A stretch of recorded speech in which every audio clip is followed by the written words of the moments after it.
Do you realize that Tuesday is Washington's birthday? Well, frankly, I hadn't given it much thought. Would you like me to bake a cake or something? Oh, how about a cherry tree pie? Isn't it funny? Of all the wonderful things Washington did, the first thing that comes to your mind is that silly little fable about his telling the truth. And speaking of the truth, the whole truth and nothing but the truth, the solid silver with beauty that lives forever is international sterling. That's for sure.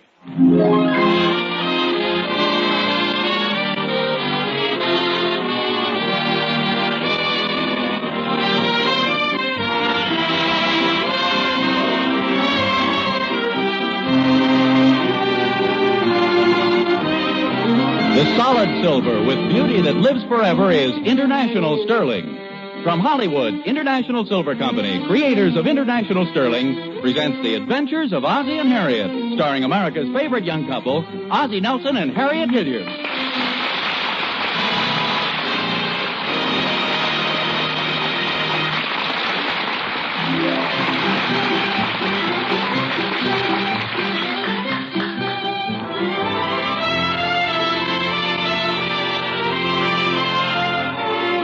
At 1847 Rogers Road, where the Nelsons live, there's usually an air of happiness prevailing. It starts at the big friendly welcome mat on the front porch and continues clear through the big friendly house to the big friendly backyard where Nick, the family setter, lives. He's the big friendly dog with the laugh in his bark. But today there's one face that doesn't fit in with this happy atmosphere. Young David Nelson seems to have something on his mind. What's wrong, David? You've hardly said a word all morning. It's nothing, Mom. Well, there's something bothering you. What is it? It's nothing, really, Mom. David. Harriet, please. You say it's nothing, David. Is that right? That's right, Pop. All right, if it's nothing, it's nothing. We'll just forget it. It's here in the paper. It is something. Oh? I kind of thought you'd like to tell us about it. And what seems to be the trouble? It's nothing, Pop. David, we're not trying to pry into your personal affairs, but why don't you just tell us about it? Maybe we can help you. It's kind of silly, I guess. See, Grace Johnson invited me to her party Friday night, and I told her I'd come. Well, that sounds very nice. Yeah, but our team is supposed to play basketball Friday night, so I got to tell her I can't make it. Is David a dope, Pop? Ricky, read your comic book. In other words, David, you mean you forgot you had to play basketball, and that's why you accepted her invitation? Oh, no, I remembered it. You mean when you accepted Grace's invitation, you knew you couldn't make it? That it was the same night as your basketball game? Yes, sir. Now is David a dope, Pop? Ricky. Well, then why did you accept it, David? Oh, golly, Mom. She seemed so excited about the party. I just didn't have the heart to disappoint her. Well, I realize how you must have felt, David, but you're going to have to tell her sometime. Now it'll be a bigger disappointment. You find it's much better to tell people the truth right off. Otherwise, you'll wind up in an embarrassing situation for everybody. Are they going to have ice cream at the party? Oh, sure, gallons of it. That's another thing, Pop. Well, I'd feel awful silly if I turned on the party and then the basketball game was called off. Do you think that's possible? Never called one off yet. Oh, Ricky, you keep quiet. Do you think it may be called off, David? Well, I don't know. There's always a chance. Lots of things could happen. Well, like what? Well, suppose the captain of the other team gets the measles. That sounds to me like a pretty remote possibility. Maybe not, Pop. A couple of weeks ago, we were supposed to take an arithmetic test, and the teacher got the appendicitis. Well, that was just a rare coincidence. I think the safest thing for you to do is call Grace on the phone and tell her you can't make it. Maybe I could go to the party first and then play basketball. I think you'd be too full of ice cream and cake to play much of a game. He could be the basketball. I guess I'll just think it over. Well, it's your problem, David, but you know the old proverb, never put off until tomorrow what you can do today. Procrastination is the thief of time. Oh. You going to say something, Harry? Yes, did you go downtown and pay the gas bill yesterday? You said you would. Well, I'm glad you mentioned that, Harriet. Now, here is a perfect example of the point I'm trying to make, David. Your mother asked me to pay the gas bill yesterday, and instead of putting it off until tomorrow, I'm going down and pay it today.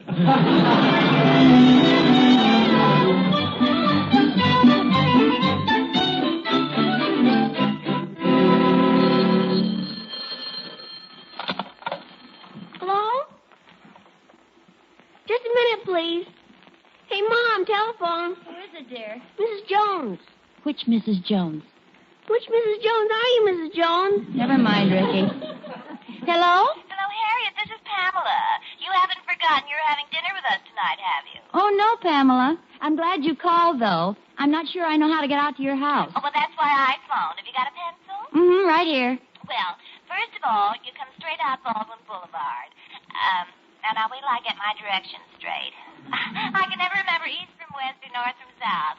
Now, when I'm facing the radio, the wing chair is east. You come towards the Davenport, that's north. North on Baldwin Boulevard until you get to the corner where Castle Road crosses.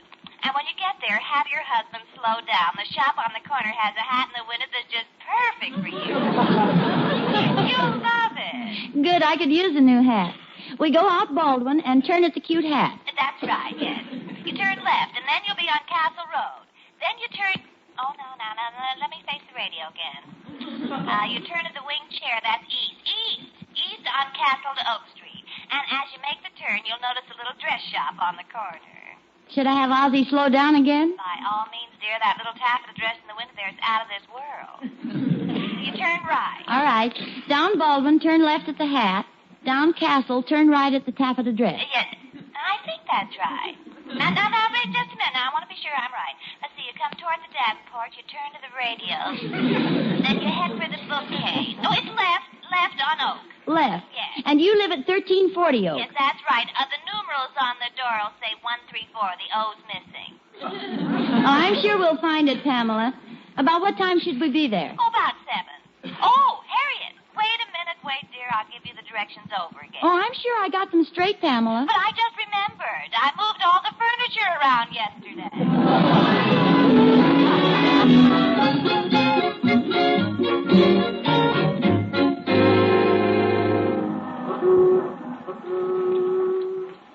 Oh, hiya, Thorny. Any sign of the bus yet? Oh, hi, Oz. No, not yet. Lots of buses, but the wrong ones. It's kind of chilly standing here, too. Well, hello there. How's the bowling champ? Well, for goodness sakes, look who's here. How have you been? Oh, just fine. And you? Oh, can't complain. Hey, sure is nice to see you again. Well, thanks. Where have you been keeping yourself lately? Oh, you know, around. You fellows know each other, don't you? I don't think I've had the pleasure. Oh, I'm sorry. This is my neighbor, Mr. Thornberry. This is Mr. Schmidt. How do you do? Oh, glad to know you.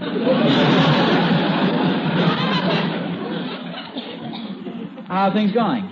Oh, fine. Just fine, thanks. How are things with you? Oh, it's great. Do you see any of the old gang lately? What old gang's that? You know, the...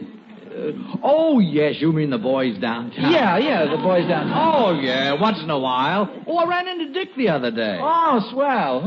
How is he? Oh, he's doing fine. Says he sees Tom occasionally. Oh, good old Tom. Yeah.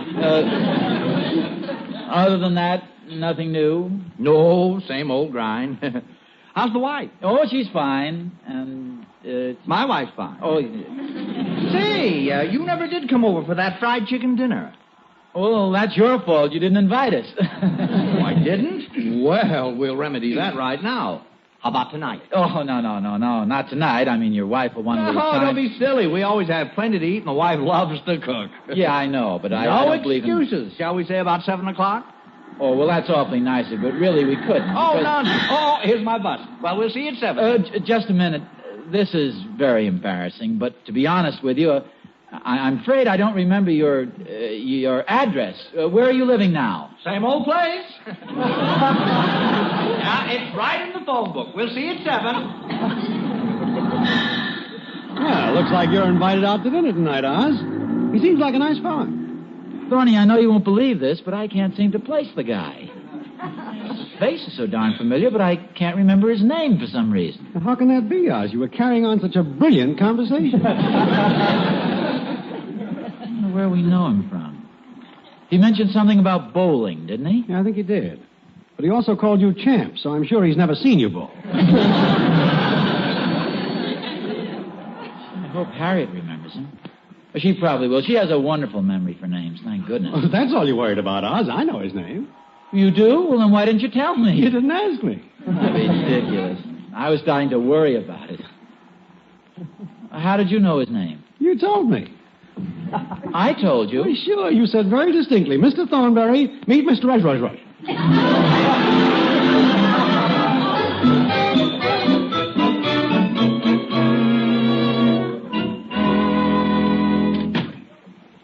Harriet. In the kitchen. Oh, I have news for you. We're going out to dinner tonight. Well, good for you. I didn't think you'd remember it. In fact, I don't remember telling you about it. Well, how could you tell me about it? We weren't invited until about an hour ago, and I was the one who accepted the invitation. You mean you met Pamela downtown? Pamela? Who's Pamela? Pamela Jones from the PTA. I don't even know her. Oh, of course you do. She was at the Randolphs' New Year's Eve party. Funny, I don't remember her. You sure I met her? Well, believe me, dear, you met her. I'm sure you did. Well, I wonder why I don't remember her. Don't you remember that tall, beautiful, red-haired girl with a strapless evening gown? Oh, yes, of course. Well, Pamela was sitting right next to her.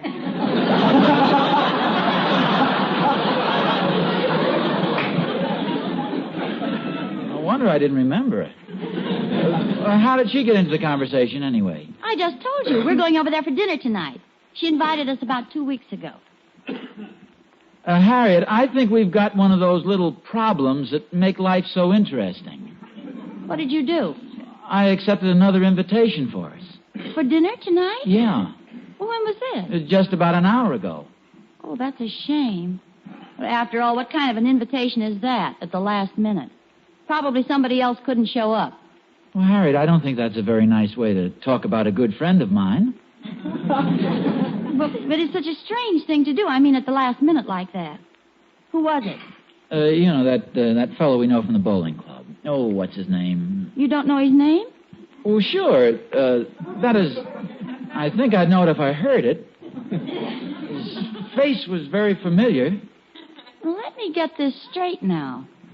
You accepted a dinner invitation for tonight, and you don't even know the man's name? Oh, frankly, Harriet, I was counting on you. You're always so good at remembering names. What does he look like? Well, he's about average height, average weight, a very pleasant average face. Does that sound like anybody we know?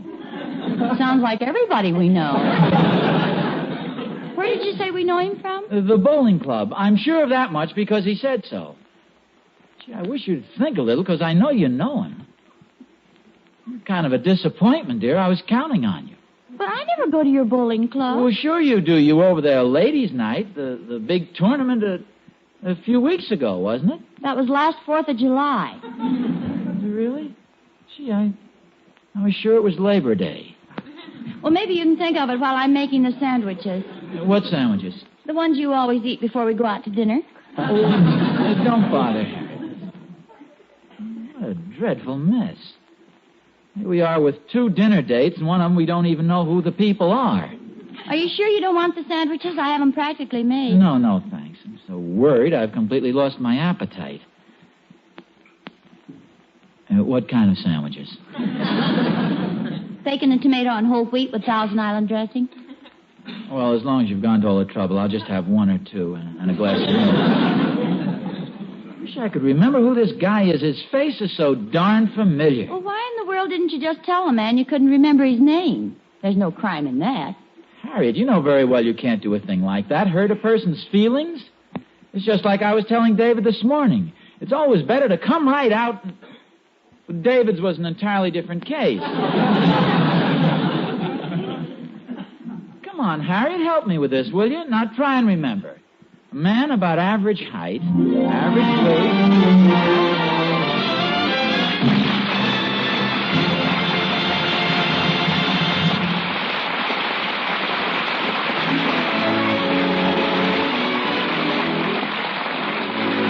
Guys, now there's a situation.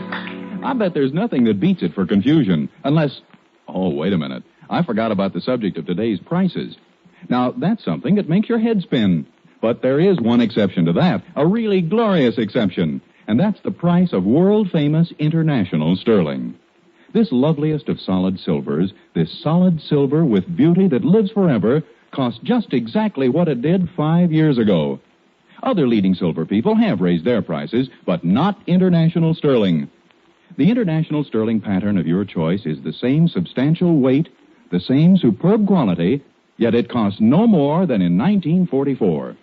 So by getting 8 place settings in International Sterling's lovely Prelude pattern, rather than some other sterling, you save about $20, enough to buy 8 additional teaspoons. And remember, this is International Sterling. You can own nothing more beautiful. So visit your International Sterling dealer tomorrow. Spend your dollars in the way that will reward you most richly by choosing International Sterling.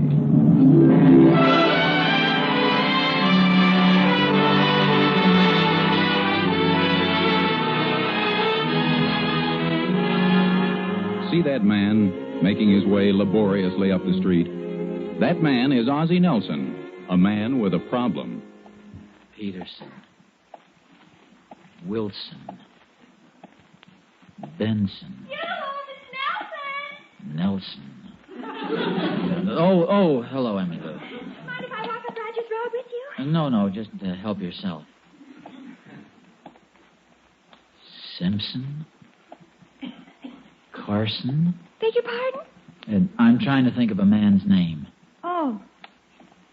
William Johnson. William Johnson. William Johnson. Yes, that sounds familiar. Of course, that's my father's name. It's terrible. Who is this man you can't think of? He's a good friend of mine. I bumped into him downtown.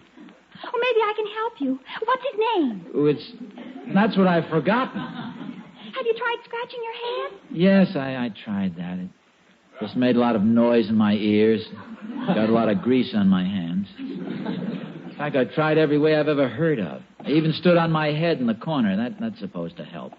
But no names came to your mind? Only the ones Mrs. Nelson called me for getting footprints on the wallpaper. I wish I could help you, Mr. Nelson. Have you tried the psychology of association? You associate what you're trying to remember with some other thing and try and connect the two. Well, I met him in the bowling alley. The bowling alley. Try and picture the bowling alley in your mind. Bowling alley. Yes, I can see it. Now try and picture the man's face. His face. Yes, I see it. He's got a hole in his head. No, that's a bowling ball. Picture his face, Mr. Nelson. His face. The bowling alley. The bowling alley. His face. The bowling alley. His face. The bowling alley. His face. The bowling alley. His face. The bowling alley. Have you got the picture? I think I've got it. His face. The bowling alley. His face. The bowling alley. What's his name? Al Bowling Face.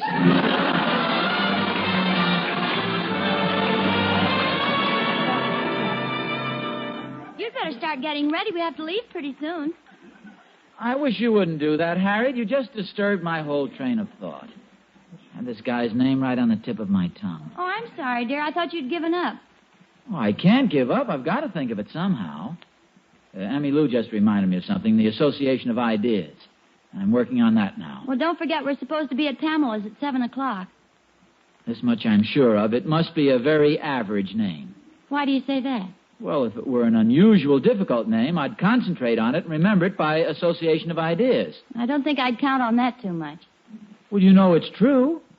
You take George Trout down the block.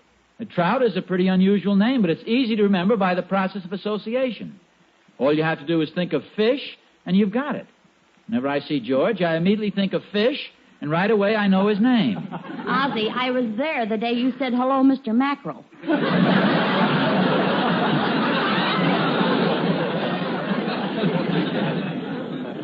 I don't remember any such thing.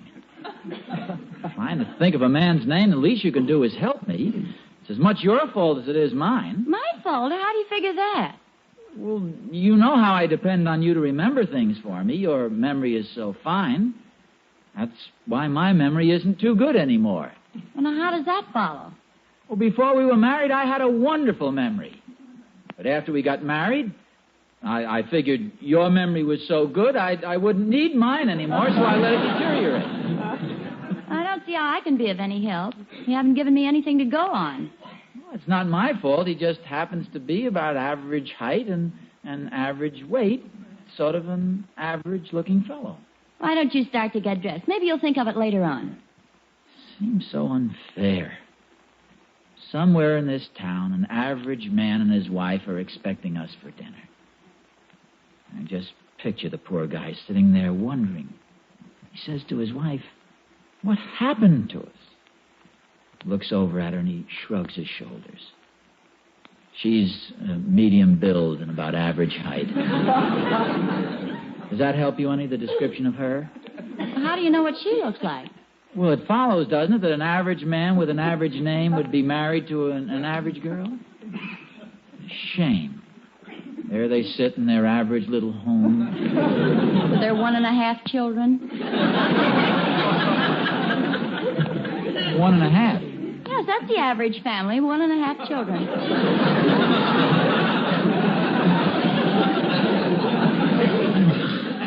Wait a minute, I remember something else. He mentioned 2 friends, Tom and Dick. What happened to Harry? Oh, he's back in again. I know that's... Say, oh, this is terrible. An average man and his average wife. Sitting, waiting somewhere. The average food growing cold on their average table.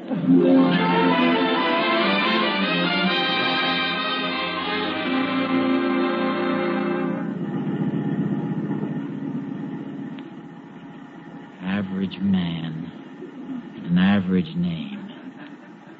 Brown? Smith? It's in the middle of this block. Block? Blink? Bloop? Bleep? Ozzie, it's just up ahead. Head. Head. Kilroy?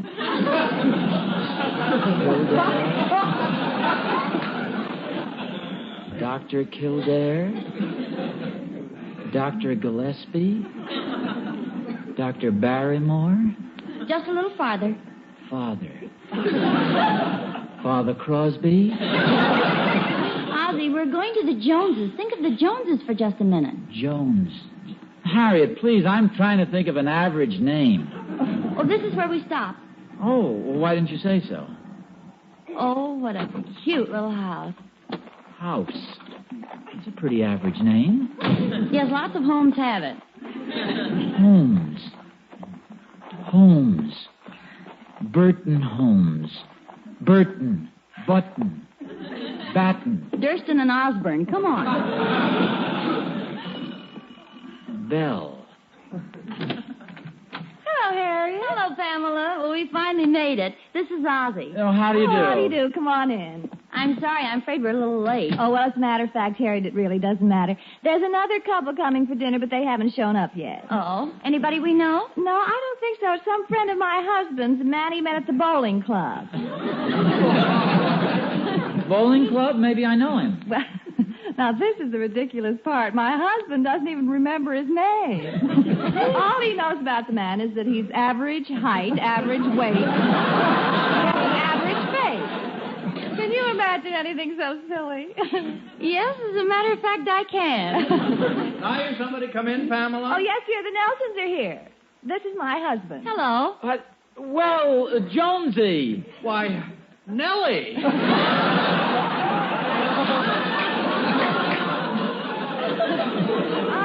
I was telling the Nelsons a little story when you came in, Oliver. Oliver? Oh, that's a twist. No, my old friend Oliver. You're interrupting, Ozzie. And Ozzie, old pal. Oh, do you two know each other? Why, of course we know each other. Why do you think they're here for dinner? Because I invited them. You invited them. I invited Ozzie today. You invited them. This is all very easily explained, isn't it, Harriet? I don't know. Let's hear you do it.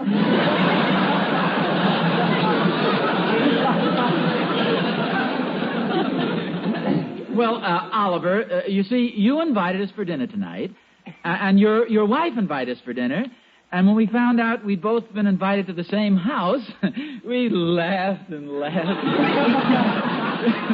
It was the funniest thing we'd ever heard. It was marvelous. Oh, it was a riot.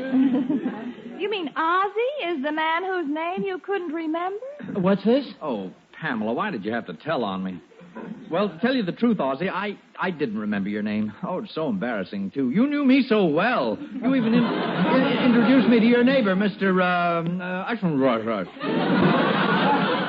I wondered if you knew who I was. Oh, I recognized you immediately, but I just couldn't place your name. Oh, I hope you aren't offended. Why don't we just forget the whole thing?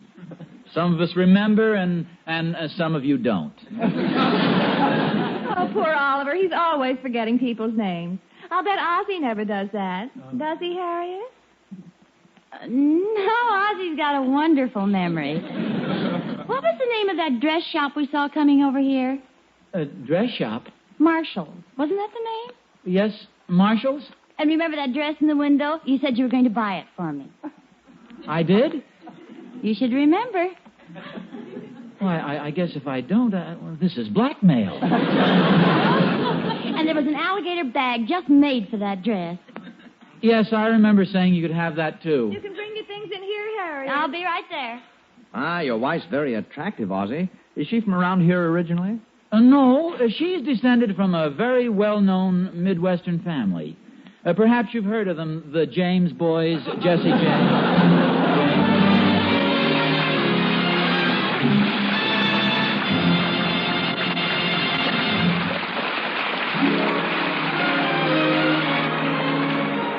Well, now, what do you know? Now, if Ozzie can just keep the conversation kind of general, maybe... It's quite a situation, Mr. Smith. And you know, it reminds me of the new clerk from the silverware store whom I met yesterday on the street. Oh, another victim of confusion? Decidedly. He thought I was somebody else entirely. But he seemed to be sure of one thing, that both I and the woman he thought I was had just recently bought a set of international sterling. He even named a pattern. It was Prelude. And he was right, too, at least about me. And about the other woman, too, I'll bet. Because, you know, Prelude is one of International Sterling's best-loved designs. And not without reason, either. Prelude is a love story, translated into gleaming, solid silver by the famous International Sterling silversmiths. Complete to the delicate flowers that look like a bride's bouquet on the tip of the handle. Prelude is perfect for me, Mr. Smith. Say, did you notice how perfect the price of Prelude is by any chance? Did I? Why, I saved just about $20 by getting 8 place settings of International Sterling's Prelude pattern, rather than some other sterling. Uh-huh.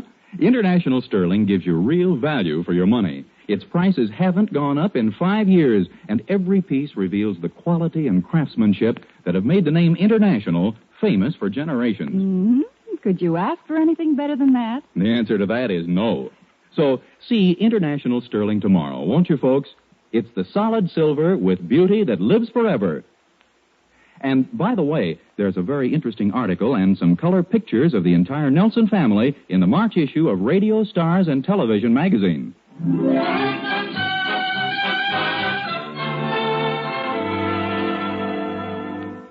Aren't you ashamed of yourself telling those fibs tonight? I just told that one little one. You told 2. One about the dress and the other about the alligator bag. Oh, those. I was figuring you'd bail me out of those. You see, if you really do buy me the dress and bag, then I was telling the truth retroactively. Is that the right word? It seems to be doing the job. What fib did you have in mind? The one where I said you don't forget names. Well, I don't usually. Oh, Ozzie. There's one girlfriend of mine you've known for 5 years. Part of the time you call her Julie, and the rest of the time you call her Judy. What is her name? Mary Peterson. Good night, Martha. Good night, George. Tune in next week to another adventure of Ozzie and Harriet, starring Ozzie Nelson and Harriet Hilliard. But remember, the solid silver with beauty that lives forever is International Sterling. Yes, Harriet, the solid silver with beauty that lives forever is International Sterling. This is Vern Smith speaking. This is NBC, the national broadcasting company.